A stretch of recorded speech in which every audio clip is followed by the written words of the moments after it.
On vous reproche souvent de ne pas être disponible pour les autres, peut-être que vous manquez de temps, que l'organisation de votre vie ne vous permet pas d'être présent, ou alors c'est même dans cet état de présence que vous n'êtes pas réellement, c'est-à-dire que votre tête est ailleurs, votre corps est là, mais l'esprit est en train de partir vers vos projets futurs ou en train de ruminer des soucis du passé. En tout cas, il y a des choses à faire, regardez cette vidéo.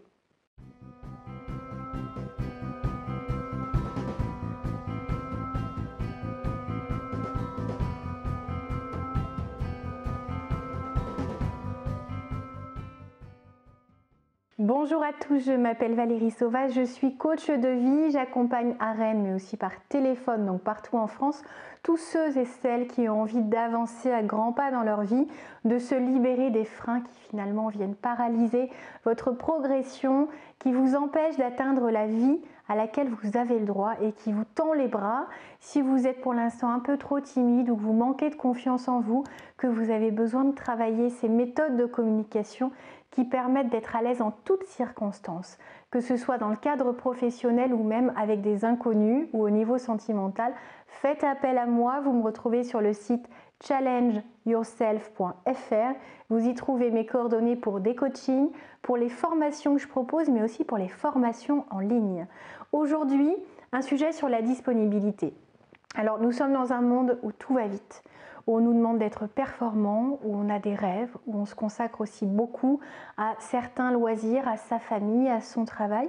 On finit même parfois par se noyer, par se dire qu'on manque de temps, qu'on n'y arrivera pas, qu'on ne sait plus par quelle boule prendre. Alors comment être disponible pour les autres?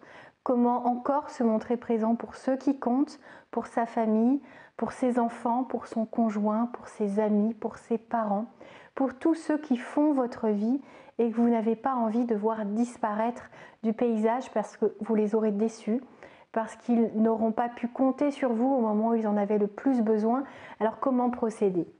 C'est important de comprendre que la disponibilité n'a rien à voir avec la quantité de temps que vous accordez aux personnes, mais bien avec la qualité, avec l'intensité, avec la qualité d'écoute que vous accordez à chacun, avec toute cette empathie que vous pouvez mettre en place et à disposition de ceux que vous aimez, parce que nous sommes dans un monde où nous ne savons plus nous connecter aux autres, plus assez en tout cas, où nous ne savons plus faire une seule chose à la fois, où nous avons l'impression qu'on est plus performant en faisant 2-3 choses et que ça n'enlève rien à notre qualité d'écoute et on se ment à soi-même, les autres s'en rendent compte. Est-ce que vous, clairement, vous appréciez qu'on vous écoute d'une oreille tout en tapant un mail, tout en étant en attente parce qu'on est en train de passer un coup de fil et qu'on est en attente?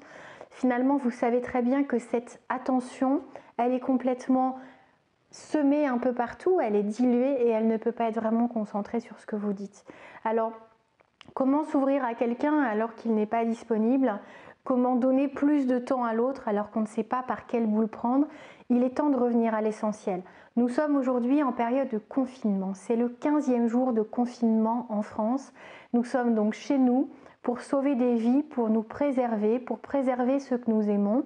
Nous sommes donc coupés pour la plupart de notre cadre habituel. Notre travail se fait ou en télétravail ou certains sont au chômage technique. Il y a une urgence à revoir finalement notre organisation, puisque nous savons le faire là, puisque nous savons nous adapter, puisque nous arrivons à continuer quand même une certaine activité. Il est important de comprendre que dans la vie de tous les jours, c'est aussi possible. C'est aussi possible de se focaliser sur l'essentiel. C'est aussi possible de poser son téléphone quand on est avec quelqu'un plutôt que de taper un texto pendant qu'on écoute ce que quelqu'un a besoin de nous dire ou envie de nous dire.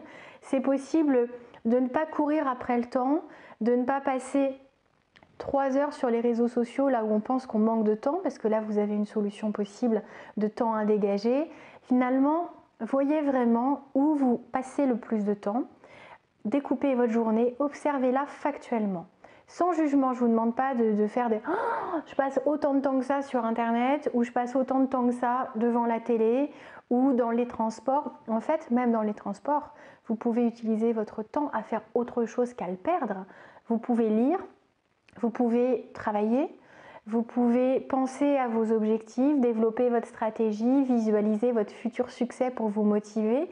Vous pouvez méditer, on n'a pas besoin d'être assis en position du lotus, les yeux fermés pour méditer. On peut le faire tout à fait discrètement, les yeux ouverts dans un métro. C'est pas l'endroit idéal, mais quand on arrive à le faire là, on est capable de le faire partout. Et c'est important de se dire que finalement, quand on arrive à se dire j'ai envie de me reconnecter à ceux qui sont importants pour moi, j'ai envie qu'ils continuent de faire partie de ma vie, j'ai envie qu'ils comprennent à quel point je veux être là pour eux, n'importe quelle phase de leur vie, que ce soit une période où tout va bien ou que ce soit une période où ils ont besoin d'être écoutés, besoin d'être accompagnés ou d'être soutenus, peut-être besoin qu'on leur trouve des solutions, tout comme juste besoin qu'on les écoute, sans commenter, sans juger, sans critiquer, sans minimiser leurs ressentis, sans partir dans des anecdotes et des digressions qui vont leur donner l'impression que vous ne comprenez pas leurs ressentis à eux. C'est pas parce que l'un de vos amis a vécu la même histoire et a réagi autrement qu'ils doivent réagir autrement. Sachez être disponible pour écouter pleinement, activement ceux qui comptent pour vous, pour les accueillir avec leurs sentiments, avec leurs peurs, sans les juger, sans les critiquer, sans remettre en question leur schéma de pensée, juste en essayant de les apaiser, si vous le pouvez, en essayant de vous montrer bienveillant, positif, de les encourager comme vous savez le faire. Et si vous semblez désemparé, sachez que des fois, les autres ont juste besoin d'être écoutés pleinement, sans que vous interveniez, sans que vous les coupiez, sans que vos pensées s'envolent ailleurs sur vos propres préoccupations. Sachez être là, être présent, être disponible. Veillez à comprendre que toute personne a besoin de se sentir aimée, de se sentir appréciée, mais aussi de se sentir important. Si vous n'accordez pas de temps à ceux qui vous sont chers, ils auront l'impression qu'ils ne sont pas importants pour vous, qu'ils sont en tout cas moins importants que tout ce que vous faites passer avant eux. Votre travail, vos propres préoccupations, le film du soir, la lecture du journal, est-ce que vraiment ça passe avant ceux que vous aimez? Donc remettez un petit peu les choses à leur place. Remettez-vous en question, peu importe que ça vous amène à certaines critiques que vous aimeriez vous faire. Là aussi, faites preuve de bienveillance. Soyez finalement non dans le jugement ou la critique, mais dans le constat en vous disant effectivement, c'est une piste. Tant mieux, plutôt que de me dénigrer, de me dire oh là là, je suis nulle, je ne sais pas être un bon parent, je ne sais pas être un bon mari, une bonne épouse ou un bon fils, une bonne fille. Faites simplement ce qu'il faut pour que ça change. S'en rendre compte, c'est une étape incontournable, indispensable pour que les choses évoluent. Il y a des gens qui ne savent pas, qui ne veulent pas se remettre en question. Si vous y arrivez, vous faites déjà un pas énorme. Les gens vont savoir apprécier. Vous pouvez leur dire aussi, en disant écoute, j'ai pas été disponible ces derniers temps, tu comptes pour moi, j'ai envie de te le montrer, j'espère que tu le sais, malgré mon comportement, malgré mes absences, malgré mon étourderie ou le fait que mes soucis aient pris le pas. J'espère que tu le comprends et je vais te le montrer. Je vais faire maintenant attention de laisser finalement mon travail là où il doit être, de laisser mes soucis, mes ruminations du passé au passé. Je ne peux plus avoir de pouvoir, d'action dessus. Je ne peux pas rejouer la scène. Maintenant, je suis dans le présent. Là où je peux avoir un pouvoir d'action, c'est dans le présent pour que mon avenir ressemble à ce que j'ai envie de dessiner et de décider. Alors essayez de comprendre tout ça, essayez de comprendre quel est l'impact de votre absence, de votre manque de disponibilité dans le cœur et dans l'esprit de ceux qui vous sont chers.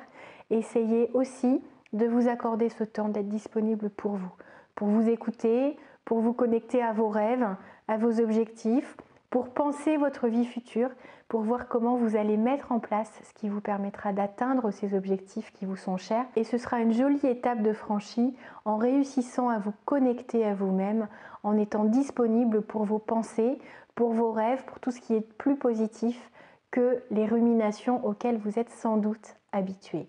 C'était Valérie Sauvage, je vous invite à me retrouver sur le site challengeyourself.fr et puis je serai ravie de vous accompagner si vous le souhaitez dans cette belle aventure, dans cette belle construction de vie, dans ce tournant que vous avez peut-être envie de prendre ou tout simplement dans ce qui finalement vous limite et vous donnerait envie de passer à autre chose, de quitter cet état ou cette étiquette de personne timide, de personne manquant de confiance en elle et de franchir un nouveau cap pour enfin aller plus loin, plus haut, en étant accompagné comme il le faut.